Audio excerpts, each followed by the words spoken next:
요즘 하나님의 말씀을 보면서 느끼는 게요, 정말 하나님의 말씀 한 절 한 절이 안 중요하고 특별하지 않는 말씀이 없다라는 것이 참 많이 느껴집니다. 본문도 우리 가운데 참 놀랍고요, 엄청난 또 역사적인 장면으로 우리 가운데 주시는 귀한 말씀인데, 주님께서 마침내 이 땅을 떠나 하늘로 승천하시는 장면을 보여줍니다. 이 승천 사건 안에는 우리가 다 헤아릴 수도 없는 깊고 놀라운 은혜가 담겨져 있는데요, 하나님의 말씀을 함께 살펴보겠습니다. 9절 다시 봅니다. 이 말씀을 마치시고 그들이 보는데 올려져 가시니 구름이 그를 가리어 보이지 않게 하더라. 예수님께서 부활하셔서 원래 계셨던 하늘로 올라가신 그 사건을요, 승천이라고 말씀합니다. 이제 이 말씀을 자세히 한번 살펴보겠습니다. 이 말씀을 마치시고 라고 시작하고 있습니다. 이 말씀이 무엇입니까? 주님께서 십자가에 죽으시고 부활하신 후에 40일 동안 제자들과 함께 하시면서 하나님의 나라에 대해서 가르쳐 주셨습니다. 그리고 8절에 예수님의 증인이 되라는 사명을 감당하기 위해 하나님께서 보내주실 성령을, 예루살렘을 떠나지 말고 기도함 속에서 기다려라, 이런 약속과 명령을 마치신 후에 이제 승천하시는 것이죠. 근데 승천하시는 장면을 성경은 자세하게 우리 가운데 소개하고 있습니다. 여러분, 예수님께서 승천하셨을 때 그냥 승천하셨다 이렇게 하면 되지 않습니까? 그런데 우리 가운데 그 모습을 자세하게 우리 가운데 묘사하고 있습니다. 의미가 있다라는 거죠. 보겠습니다. 그들이 보는데 라고 말하고 있습니다. 예수님께서 승천하실 때 여러분, 몰래 아무도 모르게 사라지시는 것이 아니에요. 제자들 앞에서, 수많은 무리들 앞에서 하늘로 올라가신 명확히 이루어진 역사적인 공개적인 사건이라는 겁니다. 여러분, 그들이 보이는데 주님께서 승천하셨다는 의미는요, 예수님께서 영혼만 빠져서 올라갔다라는 것이 아니죠. 40일 동안 이 땅에 계신 부활의 몸, 온전해지신 이 육체를 가지고 올라가셨다라는 그 의미입니다. 그렇기 때문에 이 주님께서 하늘로 오르신 이 승천은요, 육체가 함께 가신 공간적이고 장소적인 이동으로 보아야 하는 것이죠. 중요한 것은 예수님께서 부활의 몸을 입고 올라가신 곳이요, 어떤 곳입니까? 전능하신 하나님이 계신 곳이라는 겁니다. 지금 그곳에서 육신을 입으시고 숨을 쉬고 계신 예수님의 존재가 사실인 것처럼요, 그곳이, 하나님의 나라가, 천국이 실제로 존재하고 있다는 것을 이 모습에서 우리 가운데 보여줍니다. 이후의 말씀을 보면 더욱더 명확하게 그 사실을 우리 가운데 증명하는데요, 말씀 다시 봅니다. 올려져 가시니라고 성경은 말하고 있습니다. 하늘로 올라가시다 이렇게 표현하는 게 우리의 문맥으로는 더 맞습니다. 그런데 그렇게 표현하지 아니고요, 올려져 가시다라고 표현되어져 있습니다. 그리고 이 표현은 수동태로 되어져 있습니다. 헬라어는 문법이 너무 중요합니다. 문법에 따라서 의미와 해석이 완전히 달라집니다. 예수님께서 올려져 가시다, 이 단어가 수동태로 되어져 있다라는 것은요, 예수님의 힘으로 올라갔다라는 게 아니라는 거예요.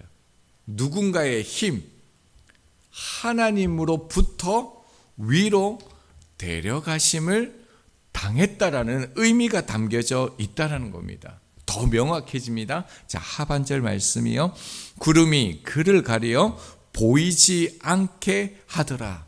이 장면도 우리가 생각할 때 예수님께서 이제 하늘로 점점 올라가시니까 꽤 높이 올라가셔서 이제 구름 있는 자리까지 간 거예요. 그리고 이제 구름 위로 지나갔다 이렇게 우리가 생각하기 쉽습니다. 그런데 원어의 정확한 표현은 뭐냐면요, 구름이 다가와 예수님을 가렸다라는 것이 직역입니다. 자, 성경에서 구름은요, 언제나 하나님의 임재와 영광을 상징합니다. 그러니까 하나님이 이 자리에 와 계신다라는 뜻이요, 구름인 것이죠. 특별히 출애굽기 40장을 보면요, 모세가 성막 건축 후에 하나님께 처음으로 제사를 드리는 장면이 나오는데 그 성막 위에 구름이 가득히 덮였다라고 말합니다.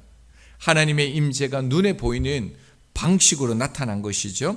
출애굽기 40장 34절입니다. 구름이 회막에 덮이고 여호와의 영광이 성막에 충만하매라고 얘기하고 있습니다. 자, 구름은요, 여호와께서 그곳에 임재하셨다라는 증거입니다. 그 영광이요, 너무 아름답고 너무 놀랍고 컸기 때문에 모세조차 회막 안으로 들어갈 수가 없었습니다. 이와 같은 의미가 오늘 본문 속에서도 그대로 이어집니다. 예수 그리스도의 승천 장면에서 구름이 주님을 감쌌다라는 것은요, 하나님께서 주님을 자신의 영광 가운데 어떻게 해요? 받아들이셨다라는 거예요. 주님의 사역을 완전하게 받으셨다는 표정입니다. 자, 그렇다면요, 주님의 승천이 왜 그렇게 중요한 사건이냐 하는 겁니다. 그리고 왜 주님께서 이렇게 승천하셔야만 하셨을까 하는 질문을 우리가 하게 되어집니다. 그 이유는 하나입니다. 여러분, 주님의 승천이 곧 나의 구원의 확실한 보증이기 때문에 그렇습니다. 히브리서 9장 12절입니다. 여호와 염소와 송아지의 피로 하지 아니하고 오직 자기의 피로 영원한 속죄를 이루사 단번에 성소에 들어가셨느니라 라고 말씀합니다. 자, 구약의 제사를 좀 생각해 볼 필요가 있습니다. 대제사장은 제사를 마친 후에요, 희생제물의 피를 가지고 지성소에 들어가게 되어지죠. 그리고 백성들의 죄를 구하게 되어집니다. 대제사장이 성소에 들어갔다는 것은 죄가 용서받았다는 그 확정의 행위였죠. 자, 여러분, 지금 예수 그리스도께서 부활하셔서요, 하늘의 지성소로 들어가셨습니다. 이 의미는요, 그분의 십자가 희생이 완전하게 받아들여졌고 우리의 대속이 완성되었다라는 하늘의 선언인 것입니다. 이 사실이 우리에게 엄청난 소망을 줍니다.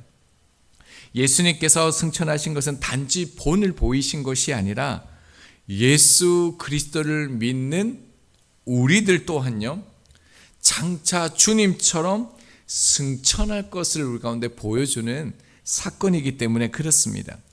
데살로니가전서 4장 17절입니다. 그 후에 우리 살아남은 자들도 그들과 함께 구름 속으로 끌려올라 공중에서 주를 영접하게 하시리니 그리하여 우리가 항상 주와 함께 있으리라 라고 말씀합니다. 여러분, 주님께서는 그냥 승천하실 수도 있었습니다. 몰래 아무도 모르게.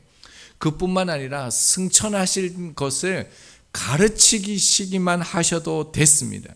그러나 주님께서는요, 직접 제자들 앞에서 보여주셨습니다. 왜 그렇습니까? 너희들의 승천이 이렇게 될 것이라는 겁니다. 너희들의 부활이 이렇게 될 것이라는 것입니다.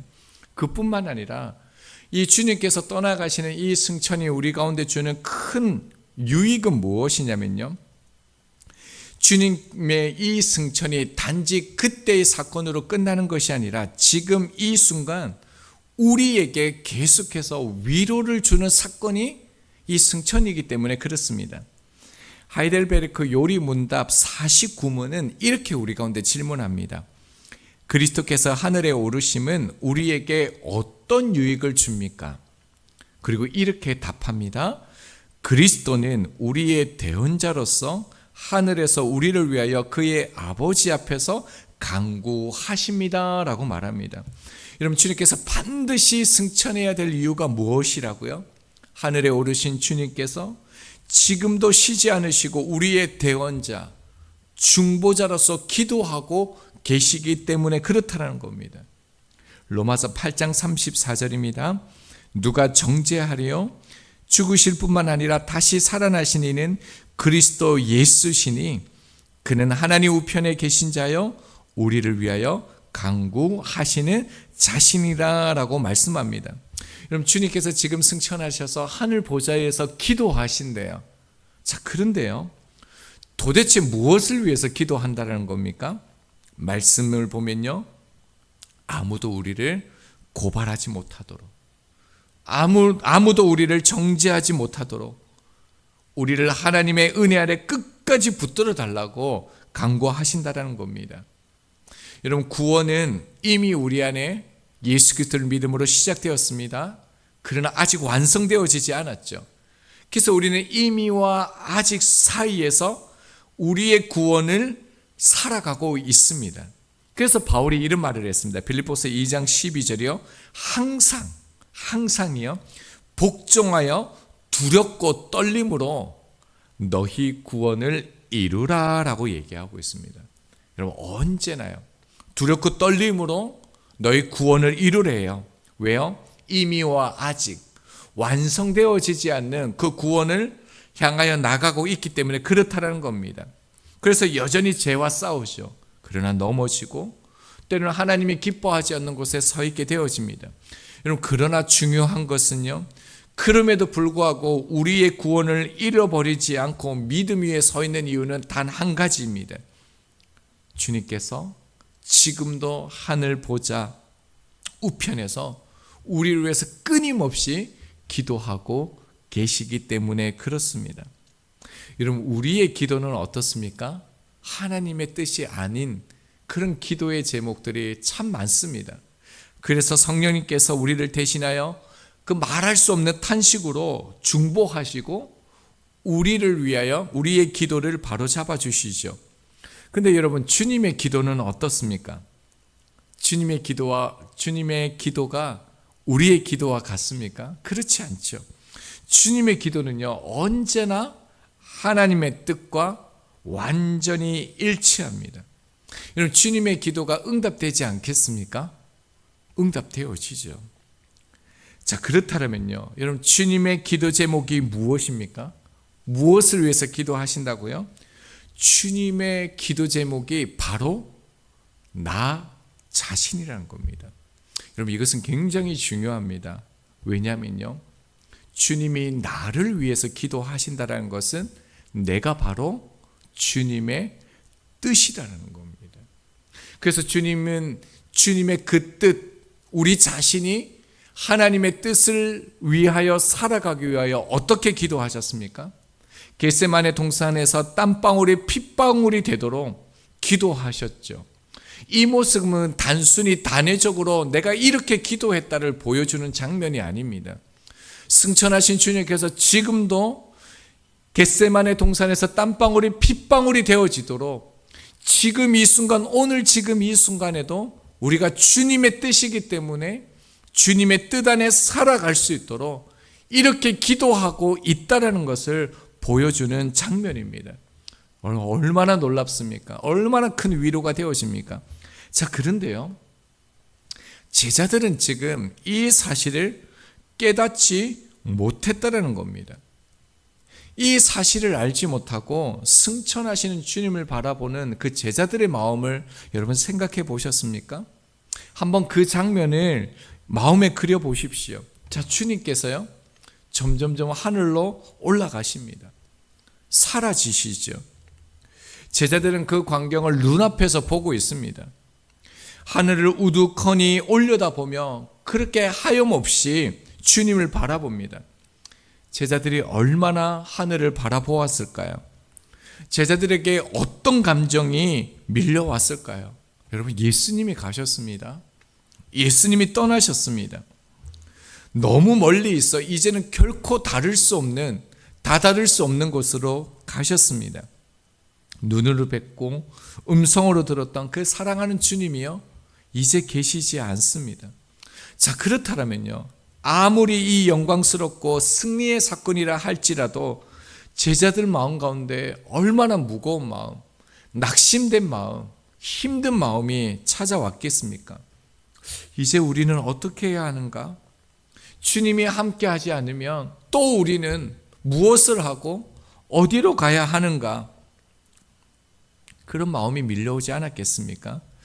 어쩌면 이 땅을 살아가는 눈앞에 보이지 않는 그 주님 앞에서 신앙생활하는 늘 똑같은 우리의 일상 속에서 부딪히는 그런 감정이 밀려오지 않았겠습니까? 자, 그런데요, 그 당시에는 주님의 승천을 그들 가운데 주어지는 의미를 몰랐죠. 그래서 이런 마음을 가질 수밖에 없었죠. 자, 그런데 성령 강림 사건 이후에 그들은 완전히 달라졌습니다. 그들의 삶은 완전히 새로워졌습니다. 자신들이 보았던 그 승천이요, 자신들의 승천이라는 것을 비로소 깨닫고 믿게 되었습니다. 그리고요, 지금도 하늘 보좌에서 주님께서 우리가 보았던 땀방울이 핏방울이 되도록 기도하셨던 것처럼 우리를 위해서 기도하신다는 것을 믿게 되어졌죠. 그래서 제사들은요, 자신들의 생명을 아낌없이 남김없이 온전히 드리는 그런 인생으로 살아나게 되어집니다. 이제 말씀을 맺겠습니다. 지금 많은 자유주의 신학자들이 오늘 본문의 이 예수님의 승천을요, 문학적인 표현이라고 주장하는 사람들이 꽤 많습니다. 여러분, 그렇습니까? 그렇지 않습니다. 성경에 쓰인 말씀 그대로 믿는 믿음의 사람들이 되어질 수 있기를 바랍니다. 여러분, 주님의 승천은요, 하늘에 오르심은요, 나의 승천이고 나의 부활이라는 것을 우리가 믿고 붙드시기 바랍니다. 뿐만 아니라 주님의 가장 중요한 기도 제목이 바로 나라는 말은 내가 바로 주님의 뜻이라는 것입니다. 저희들이 작지만 연약하지만 주님 앞에서 주님 뜻대로 살아가기를 우리가 포기하지 않고 힘써야 하는 이유가 여기 있는 줄 믿습니다. 오늘 이 하루요, 우리가 좀 더 힘을 내어서 주님의 뜻을 꼭 드러내는, 주님의 뜻을 살아내는 저희들이 되어질 수 있기를 소망합니다. 우리 주신 말씀 한 번 더 붙들고 이 말씀을 읽고 마치겠습니다. 9절 말씀 함께 합독하겠습니다. 이 말씀을 마치시고 그들이 보는데 올려져 가시니 구름이 그를 가리어 보이지 않게 하더라. 아멘. 이 말씀으로 오늘 승리하시기 바랍니다.